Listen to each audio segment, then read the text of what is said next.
మాజీ మంత్రి మాజీ ఎమ్మెల్సీ జీవన్ రెడ్డి సమస్యలను పార్టీ అధిష్టానానికి సీఎం రేవంత్ రెడ్డి దృష్టికి తీసుకెళ్తామని మంత్రులు శ్రీధరబాబు, అడ్లూరి లక్ష్మణ్ తెలిపారు. ఈ మేరకు జగిత్యాల పట్టణంలోని జీవన్ రెడ్డి ఇంట్లో మంత్రులు శ్రీధరబాబు, లక్ష్మణ్, చొప్పదండి ఎమ్మెల్యే సత్యం, సుడా చైర్మన్ నరేందర్ రెడ్డి అల్పాహారం చేశారు. అనంతరం మంత్రులతో గంటకు పైగా సమావేశమయ్యారు.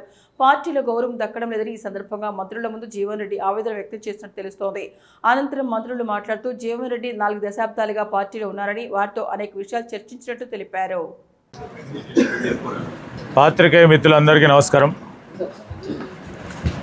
ఈరోజు రంజాన్ పండుగ మా మైనార్టీ సోదరులకి, వారి కుటుంబ సభ్యులకి అందరికీ కూడా రంజాన్ పండుగ శుభాకాంక్షలు తెలియజేస్తూ, ఈరోజు మా పెద్దలు, మా సీనియర్ నాయకులు ఎల్లప్పుడూ కూడా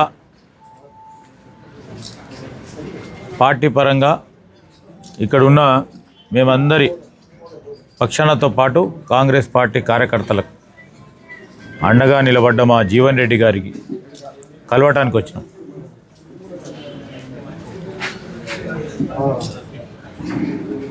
అనేక విషయాలు వారి దృష్టికి తీసుకొచ్చినాం.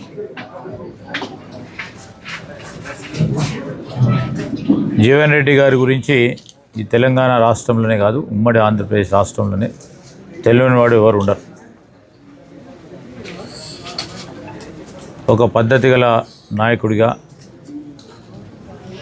దాదాపు 4 దశాబ్దాల కాలం పాటు కాంగ్రెస్ పార్టీలో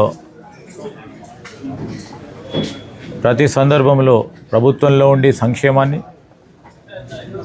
ప్రతిపక్షంలో ఉండి ప్రజల గొంతు వినిపించడానికి అహర్నిశలు కృషి చేసిన మా నాయకుడు జీవన్ రెడ్డి గారు, వారిని కలవటానికి వచ్చినాం. వారితో మాట్లాడటం జరిగింది. ఆలోచనలు మాకు మొన్న ప్రెస్ మీట్ పరంగా వారు స్పష్టంగా వారు చెప్పడం జరిగింది. ఈరోజు కూడా పార్టీకి సంబంధించిన అనేక అంశాలు మాకు తెలియజేశారు. పార్టీని దృష్టికి తీసుకెళ్తాం, ముఖ్యమంత్రి గారి దృష్టికి కూడా తీసుకెళ్తాం. దాదాపు ఒక నెల రోజుల నుంచి జీవన్ రెడ్డి గారు ఎక్స్పోర్ట్ కొనసాగుతుంది. అప్పటి నుండి ఇప్పటి వరకు అధిష్టానం నుంచి ఎవరు రాకపోతే లేటుగా స్పందించారు. లేటు వారు పెద్ద నాయకులు, లేటుగా ముందుగా అనే అంశాన్ని పక్కన పెడితే, వారు లేటుగా స్పందించడో, ముందుగా స్పందించడో, వెనుక స్పందించడో అనేది అంశం వారి దృష్టిలోకి వస్తుందని అనుకోను. ఎందుకంటే ప్రతి సందర్భంలో కూడా పెద్దలు జీవన్ రెడ్డి గారితో మేము కానీ, సోదరు లక్ష్మణ్ కుమార్ గారు కానీ, ఎందుకంటే వారు ఈ ప్రాంతానికి ప్రత్యేకంగా ఇటు ప్రాంతాలన్నిటికీ కూడా ఒక పెద్ద దిక్కుగా